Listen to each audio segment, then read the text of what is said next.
Hello traders and welcome to the market opening preview, January 8th, 2015. Great to be with you traders on a Thursday, coming down to the end of our trading weekend. Yes, it is NFP week. That's right, NFP comes out on Friday in the New York session. Traders, remember this is brought to you through FXCL Excellence in Trading. Traders, great to be with you. Cloudy skies, not too pretty outside here in Pattaya, Thailand. Oh, well, what are we going to do? Hopefully the sun will break. Maybe it's too early in the morning. I don't know. We'll have to check it out and see what happens. All right, traders, if you would, let me introduce myself to you. My name is William Gilday, and I'm your moderator for the Market Opening Preview Series every single trading day before the London Open, and quite a bit before the London Open. Today's going to be over 5 hours before the London Open, and that's okay because we are looking at daily charts. Traders, I started trading in the year of 2006 and 2008. I retired from an awesome career in the fire rescue department out of the great state of Florida. Traders, 9 days later, got on the Big Bird, came over to Taiwan for a 3-month holiday. Well, traders, it's 2015, and guess what? I'm still here. Traders, Taiwan's a great place to retire or come and visit and check it out. And the other nice thing about it is the trading hours. I can trade all 3 trading sessions about to the New York lunch. Then it's about 11 p.m. for me, and I can still get a good night's rest and be fresh and ready to go bright and early the next morning. And trading Asia, then we trade London, and then we look at New York, like I said, for the first 2 or 3 hours. So, works out quite well. Traders, I do trade the markets every single trading day. Not necessarily take trades, but I'm listening to the news, I'm listening to what's going on. So I am in the markets every single trading day, and I love what I do. I love trading the Forex markets. All right, traders, that's enough about myself. Let's get over to the risk disclaimer. Forex trading has a large potential rewards, but also a large potential of risk. You must be aware of the risks and be willing to accept them in order to invest in the Forex markets. Most of all, traders, please do not trade with money you cannot afford to lose. Traders, always remember that past performance of any trading system or methodology is not necessarily indicative of future results. That means that basically if you're on a demo account for 3 months and then you go to a live account, traders, you're going to see a difference in your trading. Why? Because psychology comes into your brain, and now you're seeing it's your live money that you're trading, and you're going to lose trades. That's just the way it is, and it'll affect you, and hopefully we'll be able to teach you how to deal with that in the future. All right, let's move along. News and commentary. We're going to start off with the calendar today. We did have some data come out in Asia about 45 minutes ago, and we had private housing approvals, and then we had the big one that moved the mark, the Aussie dollar, about 20 pips. Was building approvals month on month, and it came out at 7.5 versus negative 3.7. So that was really good news out of the Aussie in the Asian session. As I look through, now remember, I'm only trying to pick out high impact data for you guys. When we do this, I see that during the London session, we have interest rate decision comes out. So we do not expect a change in their interest rate. They expect it to stay at 0.50%. And that's a high impact data. So that's pretty late. That's London lunch that's going to come out. So that's pretty late in the London session. So it's not like right after the London Open. So, and then we head into the New York session. Let's see what we got in New York today. Doesn't look like anything sustainable. We have CPI month on month and stuff like that. We have a lot of I wouldn't say even a lot. We have a couple of medium impact data throughout the day. Probably one that you might want to keep an eye on. An hour before London opens, we got German factory orders. It's medium impact, but I'm telling you, traders, it can move the market. So you want to keep an eye on that. That's coming out of Germany, so it'll affect your euro trades. Well, let's head over to the markets and see how we closed yesterday. The Dow closed in the red, 0.74%. The S&P 500 closed negative 0.89%. And the NASDAQ in the red at negative 1.29%. The Russell 2000 also in the red at negative 1.69%. Lots of red in the U.S. markets. Let's move across to the other side of the pond, and again, all in the red. The DAX is negative 0.04, just in the red. The FTSE 100 is 0.79%. The CAC 40 was down at 0.68%, and the Eurostoxx 50 was negative 0.36%. Traders, let's move on over to my side of the world, and let's take a look at what's trading in Asia.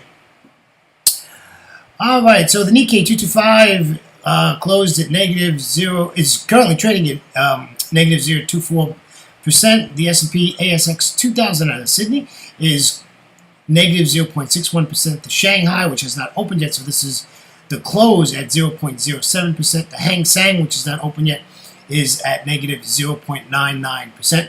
The Kospi, which is trading, is negative 0.30%. So that gives you an idea of what's going on as far as the numbers go and the news goes and what to look for as we head into our trading day. All right, let's go over and take a look at what we're here for, and that is 60-minute Forex charts for review. What can we say? Bearish, bearish, bearish, and a little bit more bearish, and it hasn't changed any. We're going to just keep staying with that sentiment, and that's the way it's going to go. So let's take a look at the euro-dollar. Euro-dollar is still bearish, pretty nasty yesterday to get in. If you got in the trade yesterday, you made some pips, but the entry was not as easy as it looks. Remember, each one of these candles is a 1-hour candle, so it wasn't easy to get into that trade yesterday. It looked like it was late. Late into New York before that came out. That was probably that FOMC. That was at 2 p.m. Eastern Standard Time yesterday. It was FOMC. And we didn't expect any change. It was, all positive stuff. So that's probably why the dollar became strong. So today's plan is we want to see a pullback. And we're really in the sweet spot. If you get a bearish candlestick formation from here, just take it. Grab your 20 pips and then get out. Don't want to be too fussy this week. We're in NFP week. It's going to start to slow down. I would expect my New York Open at the market's going to really start to slow down. We might get a little movement in London Open on Friday, and that is going to be it, my friends. And the markets will go absolutely flat by London lunch until this NFP number comes out. Let's head over to the pound, see what the pound's doing. The pound was worked out very well yesterday.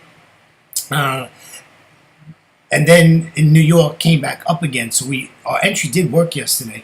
However, today I'm not sure what's going to happen. I do have an entry for right now. If this gave us a bearish candlestick formation, and take this and take it down, and you want to sit in the trade for 3 or 4 hours. Remember, this isn't going to be quick. There's no volatility in the market. We're in Asia, and not all the Asian markets are currently open. So, if you were going to take this, I would wait 2 or 3 hours and then get into this if you wanted to get into this. But I would look to get into the pound about 2 hours before the London Open. It seems like the pound starts to move a little bit earlier before the London Open. So take a look at the pound before the London Open. All right, let's keep going to this pair is just unbelievable.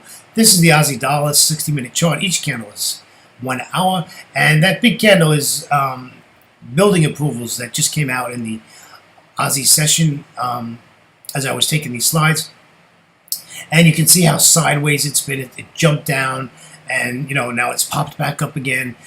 I don't know what's going on with the Aussie. You got to remember that the Aussie, the CAD, the Kiwi, the New Zealand, they're all commodity pairs. So anything commodity wise comes out, or anything comes out about oil or gold or anything like that, these pairs are going to react. So they react to data quite heavily. So just have to keep an eye on this. I expect this to return to the trend and return to dollar strength and continue to the downside. So just keep an eye for that. And that's what I'm looking for. I gave you 2 profit areas to take profit. And one is because they're both support areas. And you can take profit at either one if you were to get into this on the next bearish candlestick.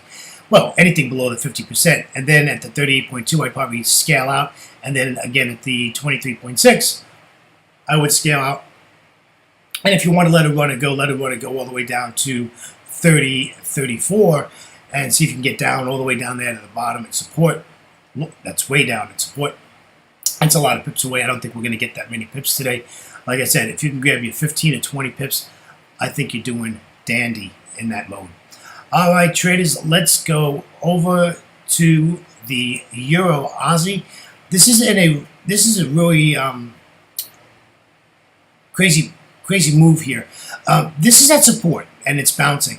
And if you take a look left of the chart, you'll see that there's a doji candle, a wick that hit the same area and bounced. So I'm expecting this to bounce back up to that resistance line that I put in there. And you'll see my down arrow at 46.90. I want to sell it there. I don't want to sell it at 46.17. Well, two reasons. One, it's support, and two, we're 17 pips away from 4600, which is a psychological area. So we want this to pull back. We want this to retrace back and come back up to that 46.90 area. And I know what you're saying. You're all saying, William, that's a lot of pips. That's true. And I'm not saying you can't trade it to the upside. Just realize that you're in a counter trend trade and you can't go walk the dog or, go shopping and then come back. You got to sit in front of those charts and watch, right? Every hour. If you're trading hourly charts, you can leave for 1 hour and come back 5 minutes before the top of the hour and see where you're at. But it's not a thing where you just like disappear and let a trade manager or something like that run your trade. You have to absolutely run this trade if you're going to counter trend it. If you're going to take it from that resistance area and take it short, I don't think you're going to have a problem. And you can put a trade manager on there. You can do however you want to work your trade and just let it come back down. All right, let's take a look at the euro-yen. The euro-yen is doing the euro-yen thing. It is still bearish. Still hasn't filled that gap. If you take a look up at the top of the page there, that gap hasn't been filled. It will someday. Trust me, it will. We're in the sweet spot now. I mean, this is an area where if I had a bearish candlestick formation, I have no problem taking this trade. We want to come down at 140.35, and we want to enter at 141.51. Folks, I'm only looking for 20 pips, and we're going to get out. I'd like to see it kick up to that 50% or even the 618. That would be fine. We got a nice blue candle right now. So I would love to see this just pop on up there, that 618, and then we can take it back down. That would be great. Remember, traders, this video is being done almost 5 hours before the London Open, so you got plenty of candles to work with. But unfortunately, being NFP week, and I think we're going to end up staying sideways for a little bit. And we have no data coming out worth anything. All right, let's take a look at the New Zealand dollar. This chart, folks, I wish I would have left yesterday's chart up. I don't know if you remember yesterday's chart. It was crazy. Well, this chart's just as crazy. This pair is bearish. Go look at the daily chart. This chart is extremely, extremely bearish. The problem is it's bouncing all over the place. In the last 3 days, we've had higher highs and higher lows. What do you think today is? Today is a red candle. So, how are we going to work this out? How are we going to formate this trade for today? I don't know, traders. I'm telling you the truth. I don't know. All I know is that this pair is bearish. Can this turn around and go up another 50 pips, or 30 pips, or 40 pips? Absolutely. But the pair is bearish on a daily chart. And I am very biased to what the daily chart is telling me. And I don't see any candlestick pattern up there. I see at the top of this chart, I see a lot of indecision candles. I see 1, 2, 3, 4 indecision candles out of 5. And, so I'm not real anxious to jump into this to the long side with all these wicks. Those wicks I call little thrusters. These are little thrusters. That's going to push this thing back down. So let it get back down through the 200 exponential moving average. You don't have to wait to 77.15. If it breaks through the 200, you get a second candle and it's red, you know what? Take it. And let's try to get down to 0.7680 and let's get some pips out of this thing. But the New Zealand has really been wild lately. And we're just going to have to keep an eye on it. That's the best I can say. We're just going to have to keep an eye on it. To be honest, traders, today, I don't even think I'm going to look at the New Zealand dollar to trade. It is just all over the place. It's got no sense of, well, we know what direction it is. It's bearish, but it's in no kind of a trend formation. It's just like wobbling all over. It does whatever it wants. So I think I might stay away from this one. Traders, on behalf of myself, William Gilday, and our great friends at FXCL Excellence in Trading, I'd like to thank you for joining me today. Traders, you have a great trading day, and always remember to trade smart and not hard. Traders, remember I'm coming to you live from Pattaya, Thailand, bright and early in the morning. Hazy skies, not too pretty out there, and a little bit cool. Looks like it's warming up though. Didn't have the AC on, but it might happen today. All right, traders, you take care, and we'll see you tomorrow before the London Open. Take care now. Bye-bye.